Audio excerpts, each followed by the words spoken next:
Muy bien.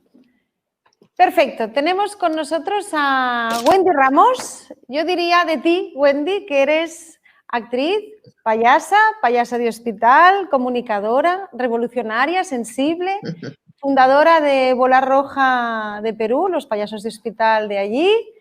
Y no sé, ¿qué más diría? ¿Qué dirías tú de ti misma? Ay, ¿qué más diría? Mujer, curiosa, apasionada, intensa. Eso siempre va. Cuando uno es sensible también es intenso, seguramente. Sí. Estoy contenta de tenerte aquí. Tenía muchas ganas de compartir contigo unas cuantas reflexiones conjuntamente en una mujer experimentada, en una organización en el otro lado del mundo. Y vamos a por ello. ¿Qué te parece? Muy bien. Vamos para allí.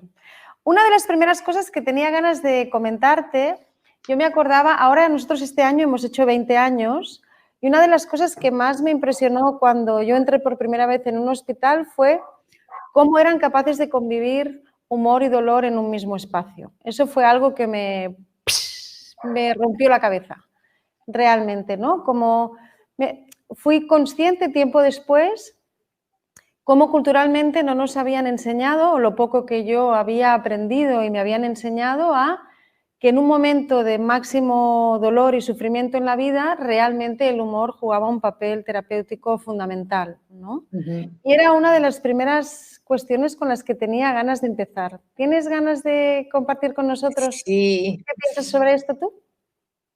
Yo no había tomado mucho en cuenta el dolor que iba a haber, o sea, de hecho cuando empezamos a ir al hospital, porque yo, claro, yo venía de hacer un programa de televisión con nariz para adultos, qué sé yo, no había trabajado con niños, me daba mucho miedo la sangre, contagiarme de algo, o sea, ya venía así, ¿no? Entonces comencé a estudiar mucho sobre el plan hospitalario, fui a España para ver a los grupos cómo trabajaban, entonces como que tenía la idea de que podía ser bueno, pero estar ahí ya era otra cosa, ¿no? Y ver, o sea, lo primero que me impresionó fue ver que lo que hacíamos, porque hasta yo misma tenía como el prejuicio de que de repente estamos interrumpiendo, de repente payasos en el hospital es como raro, porque acá no existía eso ni nada parecido, ¿no? Y de pronto darme cuenta que sí funcionaba y darme cuenta, o sea, el segundo día que fuimos, era como, esto sí funciona, o sea, los niños, además acá tenían como esto de que van a veces gente al hospital a regalarles cosas y de ahí nunca más aparecen, ¿no? Entonces eso de volver a verlos, para ellos era como, oh, volviste, ¿no? Y volviste, y todas las semanas, entonces era esa sorpresa y verlos cómo iban mejorando y ver cómo se mejoraba la comunicación entre la gente ahí y cómo podías sacar tú la vuelta a eso, ¿no? Y me acuerdo una vez entré a un cuarto que había un señor que estaba muy mal porque también visitábamos pacientes adultos. Y llego, pues, y a veces jugaba con, ay, ese tiempo que te estoy buscando, que he estado entonces hablo de avenidas por ahí cercanas al hospital, ¿no? Que he estado caminando por toda la avenida Brasil y no te vi, y por fin te encuentro, y acá estaba, sí, pues, acá esperando la muerte. ¡Chao! Entonces fue como, o sea, ¿por acá va a pasar? ¿Por acá va a pasar la muerte? Ya, por acá era, ya, le digo, y cuando venga, ¿a dónde te va a llevar? ¿Quién va a estar al otro lado? Porque me habían dicho, o sea, tipo, si te hablan de eso es porque necesitan hablar de eso, ¿no? Entonces había que escuchar, no desviar para otro lado, pero cómo llevas eso medio con humor, medio, ¿no? Entonces yo le comencé a decir a toda la gente que yo pensaba que me iba a estar esperando, ¿no? Entonces le decía, yo creo que me va a estar esperando mi papá, mi mamá, un exnovio que tenía, mi perrito, no sé qué, ¿a ti quién te va a estar esperando? Porque el señor era un paciente terminal. Y me dijo, ay, ¿verdad, no? Entonces está lo de mi compadre no sé qué, mi esa no sé cuánto. Entonces comenzamos a hablar por ahí y como que se hizo un aire ahí, ¿no? En el medio. Pero para mí también habían experiencias que eran muy duras, ¿no? De niños que veía y que no, al comienzo, como te digo, no estaba muy consciente de esto y yo jugaba con el niño y no pensaba, aunque lo viera sin cabello, no pensaba nada, eso estaba como conectada con su parte vital, ¿no? Y después cuando venían y me decían murió, era como, ¿cómo se murió? O sea, las primeras veces fue muy, muy duro para mí, porque no, creo que la muerte para todos es un poco, ¿no? Que no le entiendes, ¿no? ¿Cómo ya no está? ¿Dónde está? ¿Dónde Sí, está? sin duda. De hecho, mira, aquí hace poco murió un cantante muy famoso, bueno, tal vez lo conoces por allí porque tuvo mucho éxito en Sudamérica, Pau Donés, que cantaba Sí, claro. Placa. él le pidió, siendo terminal, le pidió a un periodista muy famoso aquí en Barcelona, bueno, en España, que le entrevistara, que tenía ganas de hacer un último testimonio, ¿no? Cuando él falleció y se publicó este documental, que este periodista, amigo suyo, fue a hacerle, el propio Jordi Évole, el periodista, dijo, ostras, me he dado cuenta que aún llamándome Pau y pidiéndome que fuera a entrevistarle o que fuéramos a tener una conversación, yo he insistido en preguntarle si realmente creía que era una buena idea, ¿no? Y ahí te das cuenta cómo el prejuicio cultural planea sobre nosotros de una manera casi silenciada, casi invisible, pero que está ahí de una manera muy, muy fuerte, ¿no? Realmente es como que hay un temor, como que uno mismo, y me ha gustado mucho cuando has dicho que incluso cuando empezaste, porque yo creo que a todos los que hemos empezado hemos sentido cierto pudor a la hora de intervenir, ¿no? Como toca, ahora seguro que toca, ¿no? Y esta manera tímida de tocar la puerta de la ciencia, ¿no? Para decirles, sí, claro que toca, pero para mí lo más hermoso es que no es solo una decisión nuestra, toca porque es una demanda de los pacientes. Para mí ha sido una de las cosas más grandes que he descubierto en mi vida, ¿no? Cómo es el paciente el que te lleva hacia ese lugar en el que tú seguramente como persona y como actriz y como payasa no te atreverías jamás, ¿no? Yo a veces cuento aquí que para mí una de las experiencias más fuertes al inicio de trabajar como payasa de hospital fue que una familia peruana además solicitó que asistiéramos a la habitación con su hijo terminal. Para mí fue un choque emocional, cultural tan intenso, o sea, fuimos a la habitación, hicimos lo que teníamos que hacer, no teníamos preparación, pero nuestro sentido común nos indicó que teníamos que ir con una energía baja, ser muy respetuosos con lo que sucedía, no sacarlos la nariz, ¿no? Como estar muy pendientes y escuchando muy bien lo que la familia necesitaba.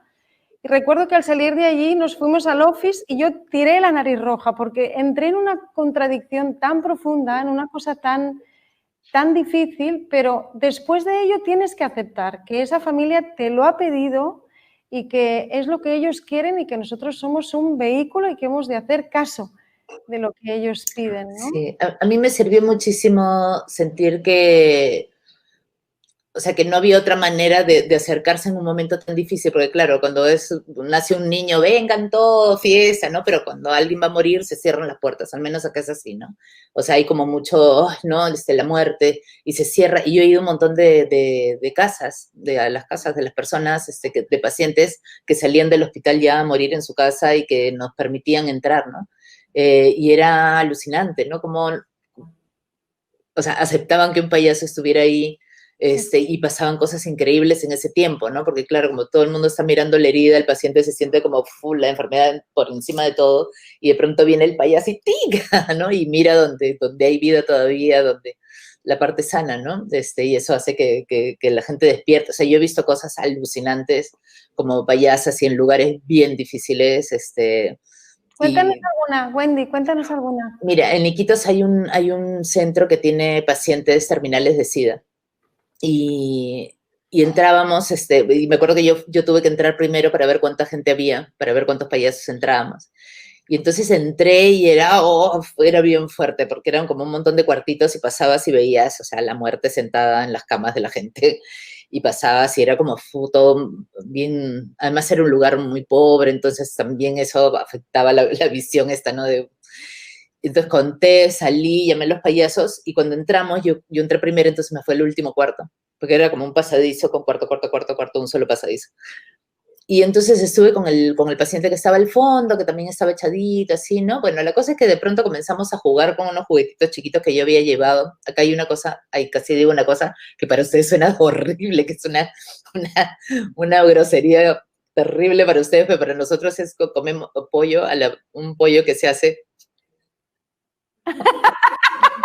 Me dio vergüenza, porque casi la suelto y dije, uy, a ustedes les va a sonar horroroso. Bueno, es como un pollo, entonces, como si fuera, no puedo decirlo ya, y entonces comenzamos, ay, qué vergüenza, comenzamos a jugar con eso y el paciente se comenzó a tin, tin, tin, terminó sentado en su cama Y ya, yo me olvidé también, pues porque como eso estás mirando la parte sana, entonces jugando, y de pronto música afuera, entonces le digo, ay, hay una fiesta, no quiere ser mi pareja, sí, ya vamos.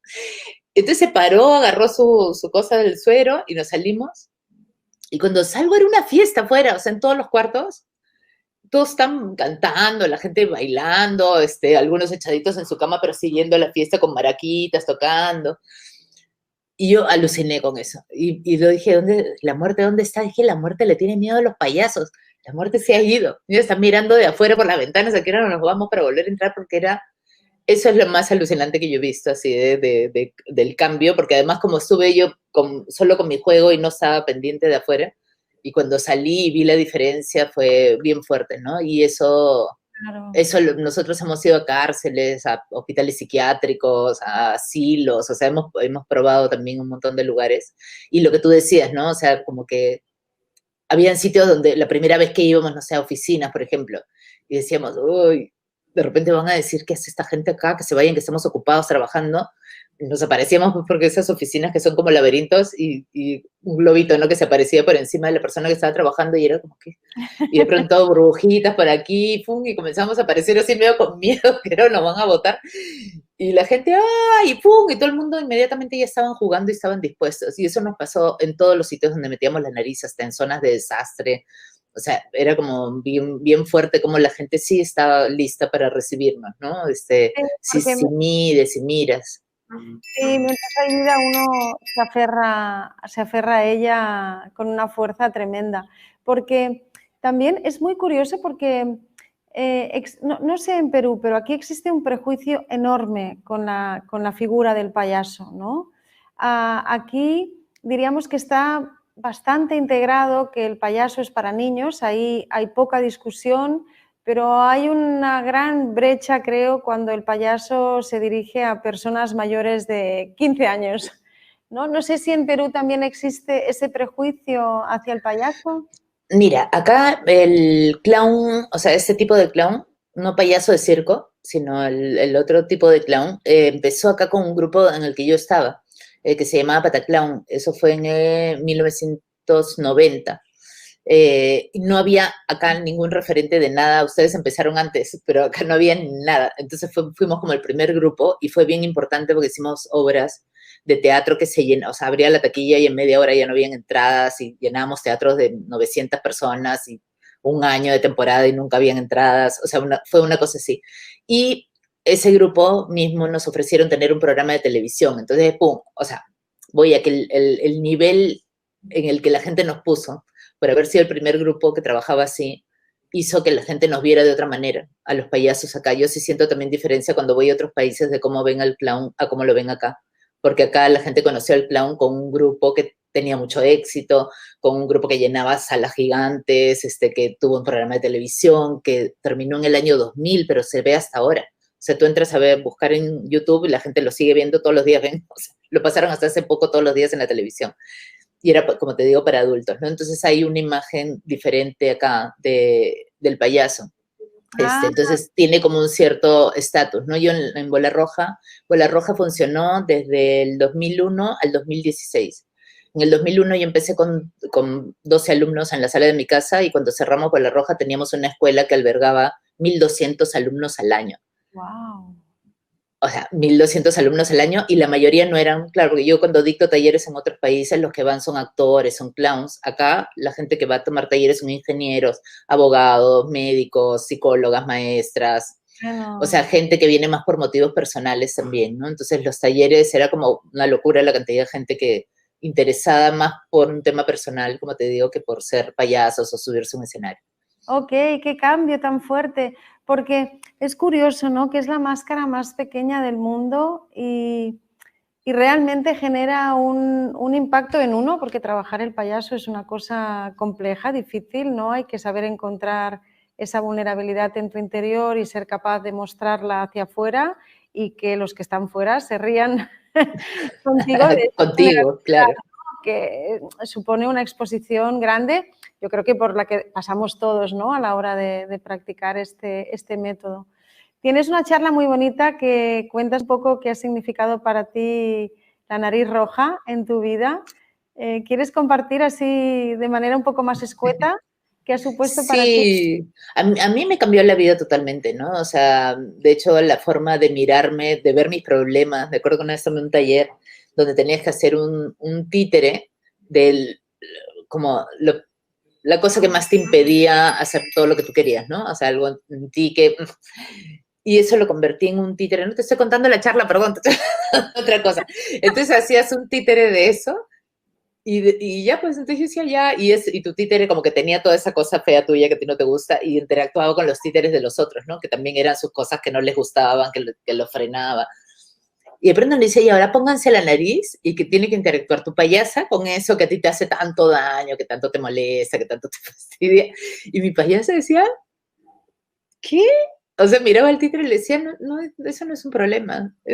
¿Por qué te estás preocupando de eso? Entonces, esa parte tuya, que es más simple, que puede ver los problemas de otra perspectiva, hacía que yo viera un montón de cosas de otra manera, ¿no? Que el problema nunca es tan grave, siempre ¿qué es lo peor que puede pasar? Que el error puede ser una cosa increíble, o sea, me adiestró el ojo en darme cuenta de los errores y inmediatamente pensar cómo lo uso, cómo puede servir esto para ser usado, ¿no?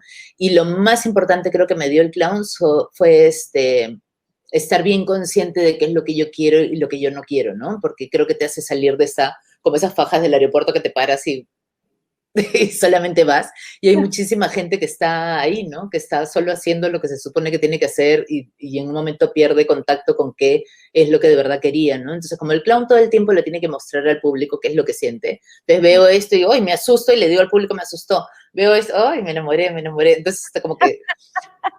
Claro, y el ejercicio, y eso es una de las cosas que más les cuesta a la gente que toma talleres de clown al comienzo, ¿no? Que tiene que contarle al público qué siente con las cosas, pero que no es un cliché, ese es el otro, o sea, no es que te regalan una flor y te enamoras, o sea, de pronto no, de pronto no te gustan las flores, te dan alergia, o sea, no, qué es lo que tú de verdad sientes con lo que está pasando, ¿no? Entonces, ejercitarte en eso todo el tiempo hace que luego vayas a tu casa, mires a tu marido y digas, oh,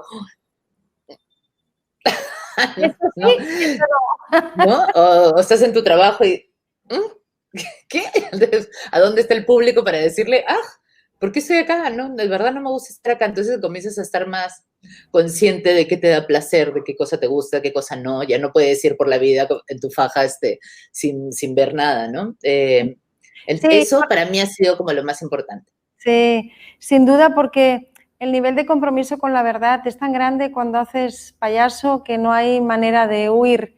Yo creo que es el aprendizaje mayor, ¿no? De conectar con tu verdad y para ello tienes que hacer un trabajo de búsqueda, de sacar todo lo que está allí que molesta, ¿no? Y una vez que lo has encontrado, que no es un ejercicio sencillo, se trata de enseñarlo hacia afuera, ¿no? Pero ese compromiso con la verdad, tienes toda la razón, que sería una de las cosas más importantes, ¿no? Del payaso.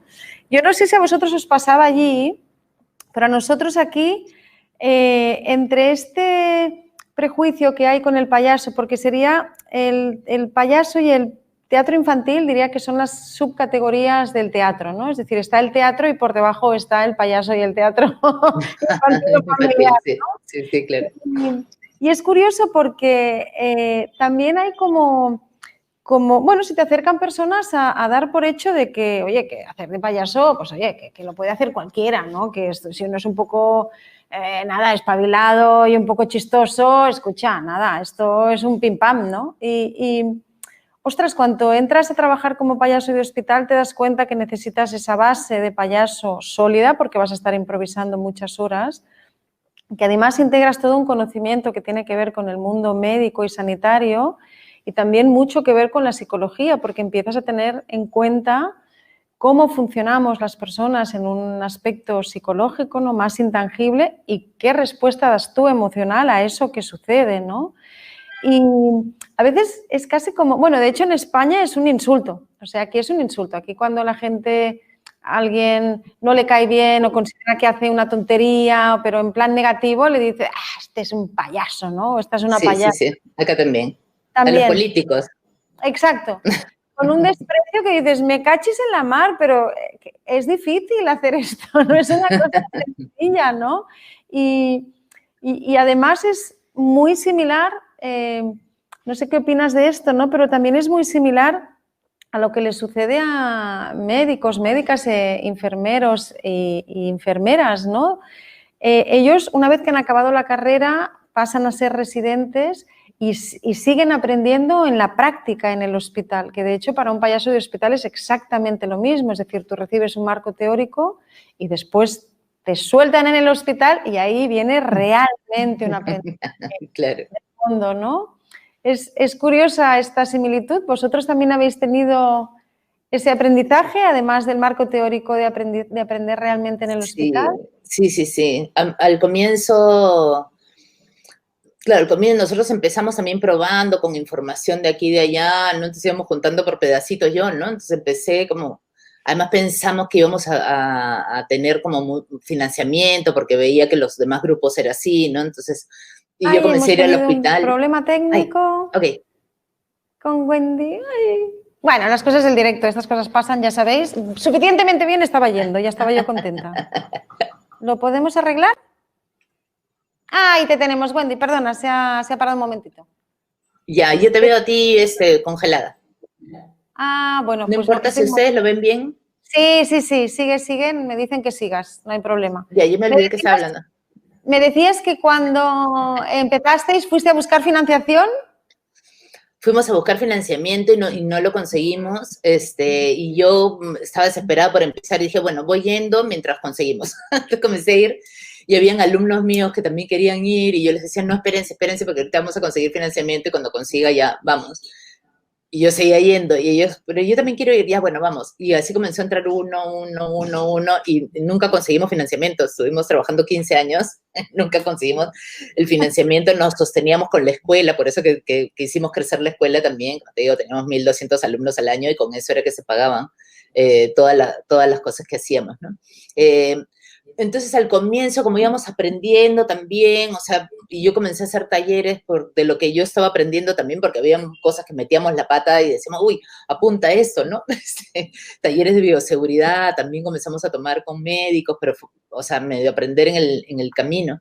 Y luego yo me puse así, súper, no entra nadie, porque llegó un momento donde entraban gente que son buena gente, son buenas personas, sí saben de clown más o menos, o sea, son buenos clown, pero después era no, o sea, cuando me di cuenta lo complicado, lo delicado que era ese trabajo, y entonces, terminabas tu formación que duraba más o menos 3 meses, a ritmo de 3 veces por semana, 3 horas cada clase, cada uno se pagaba su formación, porque en realidad la gente venía a aprender clown y en el camino se enteraba que hacíamos clown hospitalario y querían entrar, y luego hacía un taller de clown hospitalario, pero no entraban todos. De esos 1.200, ponte que habían 60 que querían ser clowns hospitalarios, y ahí hablamos con los profesores, no, este sí podría, este no, quiénes eran los mejores de las clases, y de ahí entraban, no sé, 40 al taller de clown hospitalario, y de eso yo decía, a mí no me importa si no entra ninguno, o sea, pero el que entre tiene que, o sea, yo tengo que cerrar los ojos y mandarlo a la cárcel, al asilo, al hospital, a donde sea, con la tranquilidad de que va a ser un buen trabajo. Pero claro, había gente que no estaba dispuesta a hacer todo eso. Entonces venían, hola, quiero ser voluntario, tengo una ropa de colores. Perdón. Y yo, ya. Entonces le decía, mira, no, no, nosotros necesitamos clowns. O sea, primero tienes que hacer clown. Ah, ya, bueno. Entonces habían algunos que sí querían de verdad y se quedaban y hacían todo el proceso. Como te digo, de todos esos terminaban, no sé, pues 7, 6, más o menos era al año que entraban a Bola Roja, porque era como hartos filtros. De hecho, era bien loco porque era un grupo muy profesional de clowns voluntarios, porque nadie nos pagaba y había gente que iba así 3 años, 5 años seguidos y se mantenía constante, ¿no? Aún sin financiamiento, sin un sueldo, sin nada. Pero claro, entonces comienzan a aparecer grupos que no quieren hacer todo ese trabajo y que, ay, pero si yo tengo una ropa de colores, me compro mi nariz y ya está, pues no, porque se ve fácil. Debemos admitir que, claro, tú ves gente feliz con su nariz y encima en los videos usualmente aparece pues la parte linda del trabajo, ¿no? Que yo cuando daba charlas mostraba un video, les decía, a ver, esto de acá es verdad a medias, o sea, sí, hay estos momentos suceden, pero la formación es justamente para cuando no es así, para cuando llegas y el niño está llorando, para cuando llegas y te dicen, me estoy muriendo, auxilio, Dios mío, llévame, y tú estás ahí con tu nariz, y cómo ayudas tú en ese momento si no tienes las herramientas. O si tiene que ver un paciente por mucho tiempo, perdón, sí. No, me están avisando de que nos queda poco tiempo. No me quiero despedir de ti bueno, como veis, Wendy tiene recorrido para que estuviéramos hablando 5 horas, no va a poder ser, pero no me quiero despedir de ti sin hacerte una pregunta que me encantará escuchar tu respuesta. ¿Qué le decimos a aquellos gerentes, consejeros, ministros, gestores sanitarios que nos dicen que ahora no es el momento de reír, que ahora es el momento de tomarse las cosas en serio? ¿Quién ha dicho eso? Este es justamente el momento. Exacto. O sea, qué mejor, o sea, ¿dónde se necesita más un poco de humor que justamente en este momento? O sea, los payasos de hospitales se están encontrando como pueden, con laptops, o sea, digitalmente, que es como nos estamos viendo todos ahora, no sé ya si ya los están dejando ir al hospital o no, pero justamente en este momento es donde más se necesita un poco de humor, ¿no? Porque si no nos morimos todos acá, o sea, encima con toda la ansiedad y la angustia que está instalada en todo el mundo, porque... Exacto, yo creo que justamente nosotros lo tenemos muy claro, esta pandemia lo que nos ha presentado es la oportunidad de poner el humor como recurso para el bienestar emocional encima de la mesa y es lo que estamos haciendo desde aquí con una fuerza enorme. Ahora ya sí que te tengo que dejar, me sabe mal, te llamo en privado, te mando un beso enorme, me ha encantado compartir este momento contigo, sabes que te aprecio y admiro muchísimo. Y nada, seguiremos tú y yo charlando, que nos quedan cafés para esto y mucho más. Dale, muchísimas gracias. Un beso. Gracias, Wendy. Chao, chao.